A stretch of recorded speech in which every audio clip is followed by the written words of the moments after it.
नमस्कार दोस्तों, मैं हूं पल्लवी राय, यूट्यूब चैनल भारत एक नई सोच से। दोस्तों, आज हम दो महत्वपूर्ण विषयों पर बात करेंगे। सबसे पहला बस को लेकर हो रही राजनीति पर और दूसरा जी न्यूज के 28 पत्रकार हुए कोरोना वायरस के शिकार। दोस्तों, जी न्यूज के 28 पत्रकार कोरोना वायरस के शिकार हो गए हैं। दोस्तों, बीमारी किसी धर्म, किसी जाति, किसी मजहब, किसी लिंग, किसी अमीर, किसी गरीब या किसी ऊंच, किसी नीच को देखकर नहीं आती। ये सभी को बराबर तरीके से परेशान करती है, सभी को बराबर तरीके से संक्रमित कर सकती है। ऐसे में सभी को सजग और सचेत रहने की जरूरत है। लेकिन ऐसे ही कुछ लोग हैं जो बीमारी को भी, वायरस को भी किसी जाति, किसी संप्रदाय का लेबल लगाकर लोगों को भड़काने की और सांप्रदायिक तनाव बढ़ाने की कोशिश करते हैं। दोस्तों, बीते कुछ दिनों में ऐसा देखने को मिला है कि कोरोना वायरस को कोरोना जिहाद और इसे न जाने कैसे शब्दों से निवाजा गया। कोरोना को हरा रंग देने की कोशिश की लोगों ने की और इसमें जी न्यूज भी पीछे नहीं था। पिछले दिनों सुधीर चौधरी एक चार्ट लाकर जिहाद समझाने की कोशिश कर रहे थे, मुसलमानों के बारे में लोगों को ज्ञान बांट रहे थे। तो उनसे मैं कहना चाहती हूँ कि धन्यवाद आपकी जानकारी के लिए। हमें मुसलमानों के बारे में बताने की जरूरत नहीं है, हम बखूबी मुसलमानों के बारे में जानते हैं। हमारे आस पड़ोस में बहुत से ऐसे हमारे अच्छे मित्र हैं, तो आप अपना ज्ञान अपने पास ही रखें। दोस्तों, सुधीर चौधरी एक ऐसे पत्रकार हैं जो हमेशा ही मुसलमानों को लेकर एक अलग एंगल देने की कोशिश करते हैं और समाज को भड़काने की बखूबी कोशिश करते हैं। दोस्तों, तबलीगी जमात वाले मैटर पर सुधीर चौधरी ने न जाने क्या क्या कहा। उन्होंने कहा कि ये तबलीगी जमात के लोग भारत में एजेंडा सेट कर रहे हैं, भारत को कोरोना वायरस का शिकार बनाने की कोशिश कर रहे हैं, जरूर इनका पाकिस्तान से कोई लेना देना है और न जाने ऐसी कई तरीके की बातें। तो जब जी न्यूज के 28 पत्रकारों का कोरोना वायरस का संक्रमित होना पता चला तो कई सोशल मीडिया पर कई यूजर कई चीज लिखते नजर आए। किसी ने तो इसे जी जमात, जी कोरोना वायरस का शिकार, ऐसे न जाने कैसे तरीकों से कहने की कोशिश की। उन्होंने ये भी पूछा कि क्या जी न्यूज भी पाकिस्तान के इशारे पर भारत में कोरोना वायरस फैलाने की कोशिश तो नहीं कर रहा।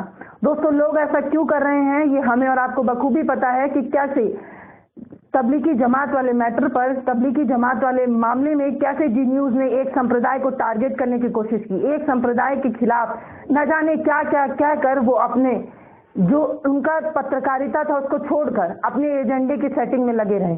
तो इसलिए अब उन पर सवाल हो रहा है कि क्या आप भी पाकिस्तान के एजेंट हैं? क्या आप भी भारत में कोरोना वायरस फैलाने के लिए ऐसा काम कर रहे हैं? क्या आपके पत्रकार जो है वो पाकिस्तान से मिले हुए हैं? दोस्तों, हमें यहाँ साफ समझना होगा कि ये जो लोग ऐसी बात कर रहे हैं उन्हें ऐसी बात नहीं करना चाहिए और हम जो है भगवान से प्रार्थना कर रहे हैं कि ये पत्रकार जल्दी से ठीक हो जाए।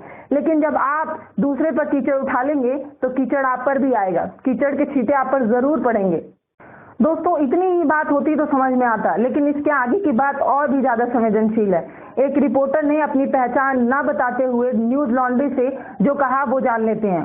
उसकी एक रिपोर्ट जो है वो छपी है, उसमें ये साफ कहा गया है कि रिपोर्टर कई दिन से उसकी तबीयत खराब है और वो बार बार कह रहा है कि मुझे कोरोना की जांच करानी है, मेरी कोरोना की जांच कराइए, लेकिन जी न्यूज में उसकी जांच नहीं कराया जाता है। फिर वो पत्रकार खुद ही जाता है और अपनी जांच कराता है और उसकी जांच में वो पॉजिटिव आ जाता है। दोस्तों, मैं आपको डेट बता देती हूँ, 15 मई को वो जांच कराता है और जांच में वो पॉजिटिव आता है। उसके बाद हंगामा मच जाता है, सारे रिपोर्टर वर्क टू होम की बात करने लगते हैं, कहते हैं हमें अपने घर से काम करने की इजाजत दी जाए क्योंकि ऐसे समय में अगर हम आएंगे तो हमारी भी तबीयत खराब हो जाएगी। लेकिन जी न्यूज उस पर दबाव डालता है और कहता है कि आपको आकर काम करना ही होगा, क्योंकि आप अगर काम नहीं करेंगे तो ये जो हमारा चैनल चल रहा है उस पर बाधा आ सकती है। इस तरह की दबाव बनाने की कोशिश की गई।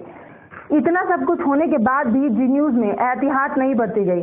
सुधीर चौधरी का एक ट्वीट आप देख लीजिए जिसमें वो साफ कह रहे हैं कि मेरे एक रिपोर्टर जो है वो कोरोना वॉरियर्स तो है, कोरोना वॉरियर्स की तरह जो है हम लड़ रहे हैं, हम भले ही हम संक्रमित हो रहे हैं तो क्या, लेकिन हम अपनी जो हमारा काम है उस पर हम अडिग रहेंगे। ये किस तरह की बात जो है वो आप कह रहे हैं? उनकी एक लाइन मैं कोट करना चाहती हूँ। उन्होंने कहा कि अगर आपको सर्दी जुकाम या बुखार का बहाना बनाकर अगर आप अपने घर रुकेंगे तो सर्दी जुकाम बुखार तो सही हो जाएगा, लेकिन आपकी जिंदगी में जो परेशानियां आएंगी उससे आप कभी नहीं निकल पाएंगे। अपने रिपोर्टर्स पर, अपने कर्मचारियों पर दबाव बनाकर उन्हें जबरदस्ती काम पर लाने की कोशिश की गई, वो भी लॉकडाउन के समय में, जब सभी ये जानते हैं कि थोड़ी भी अगर सावधानी नहीं बरती गई तो कोई भी कोरोना वायरस से संक्रमित हो सकता है। इस पूरी लापरवाही में जब एक शख्स कोरोना वायरस से पॉजिटिव पाया गया तब आपने जांच करके ये जांच करने की कोशिश नहीं की कि ऑफिस में कितने और लोग संक्रमित हैं, इसकी वजह से 28 लोग संक्रमित पाए गए हैं। और ये रिपोर्टर न जाने कितने कितने लोगों से मिले होंगे, न जाने कितने लोगों को इन्होंने संक्रमित किया होगा। इसकी जिम्मेदारी कौन लेगा? क्या इसकी जिम्मेदारी आप उठाते हैं? दबाव बनाकर अपने रिपोर्टर को जबरदस्ती ऑफिस में बुलाने की वजह, क्या इन पर कोई केस नहीं दायर होगा?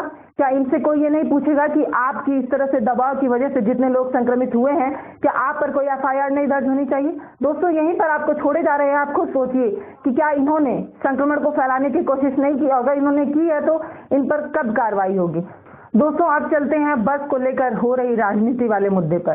दोस्तों, बस को लेकर राजनीति छिड़ गई है। दोस्तों, ट्रक हादसे के बाद जब प्रियंका गांधी वाड्रा ने बस इंतजाम करके कहा कि हम 1000 बसों का इंतजाम कर रहे हैं और इन बसों से मजदूरों को उनके राज्य में पहुंचाया जाए, उसके बाद जो है वो राजनीति ऐसे छिड़ गई कि 2 दिन तक बीजेपी की तरफ से कोई बयान नहीं आया। और 2 दिन के बाद जब बयान आता है तो वो कहते हैं कि आप सारी जानकारियां हमें दे दें, फिटनेस की बस में कितनी जानकारी है, ड्राइवर के पास जो जो जानकारी लेना चाहते थे उन्होंने सारी जानकारी मांगी और ठीक उसके 8 घंटे के अंदर कांग्रेस की तरफ से वो सारी जानकारियां दे दी गई। उसके बाद जो है वो फिर बीजेपी की तरफ से ये कहा गया कि आप जो है जो जानकारियां दे रहे हैं वो ठीक है, आप जो है आप ये करें वो करें, इस तरह की करके चिट्ठियां चलती रही लेकिन बस नहीं चला।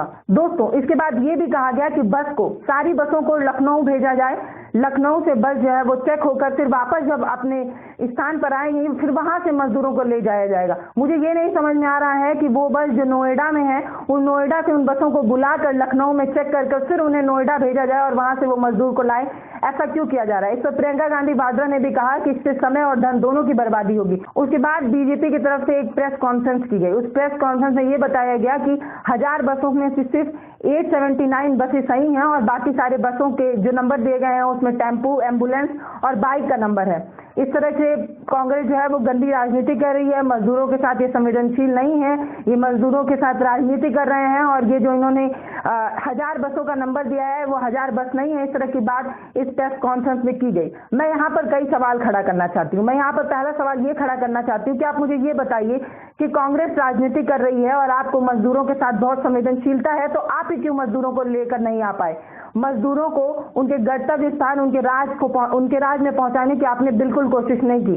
श्रमिक ट्रेन चलाई जिसके लिए मजदूरों से ही पैसा मांगा।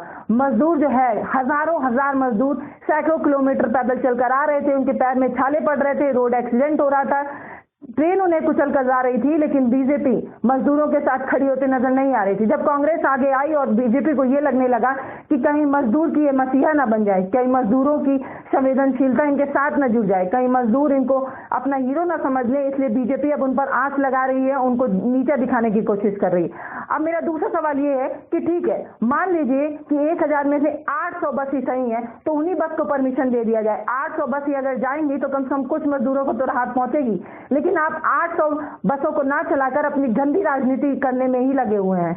दोस्तों, यहाँ एक बात मैं और साफ कर देना चाहती हूँ कि कांग्रेस ने माना आज तक बहुत गलतियां की, या आप मान लेते हैं कि सारी गलतियां ही की होंगी, लेकिन ये काम तो वो सही कर रही थी। ये तो मजदूरों को राहत पहुंचाने के लिए उसके एक छोटा ही प्रयास था, लेकिन यहाँ पर भी बीजेपी अपनी गंदी राजनीति करते बाज नहीं आ रही है। ये दिखाने की कोशिश कर रही है कि कांग्रेस दरअसल राजनीति कर रही है। मुझे तो यहाँ लगता है कि बीजेपी ही राजनीति करने में लगी है। मोदी जी एक बात कहा करते थे 2014 में कि न घूस लेंगे न घूस देंगे, लेकिन आज मुझे लग रहा है कि यहाँ पर बीजेपी की ये चाल है कि ना मजदूरों की खुद मदद करेंगे और ना मजदूरों को मदद करने देंगे। ये क्या किया जा रहा है आप लोगों की तरफ से? एक तो आप मजदूरों के साथ खड़े नजर नहीं आ रहे हैं, दूसरी तरफ जब विपक्षी पार्टी, मुख्य विपक्षी पार्टी ही कम से कम मदद देने आ रही है तो वो जो मदद का हाथ बढ़ा रही है आपको वो हाथ भी रास नहीं आ रहा है। ये दोस्तों, चिट्ठी पे चिट्ठी जो चल रही है उससे बस नहीं चलेगी, और बस ना चलने की वजह से मजदूरों पर जो गुजर रहा है, मजदूर जो महसूस कर रहा है वो हमेशा याद रखेगा।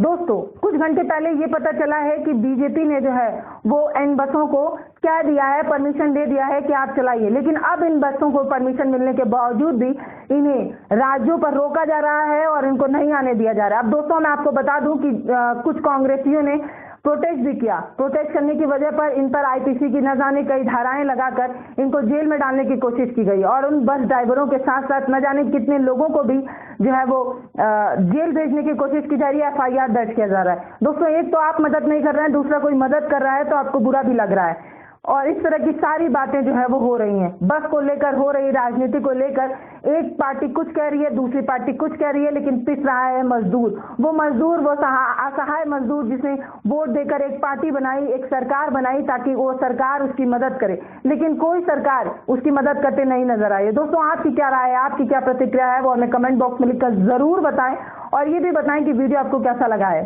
धन्यवाद। भारत एक नई सोच को सपोर्ट करने के लिए सब्सक्राइब जरूर करें और आप तक वीडियो जल्दी से जल्दी पहुंचे, इसलिए बेल आइकन को भी जरूर दबाएं।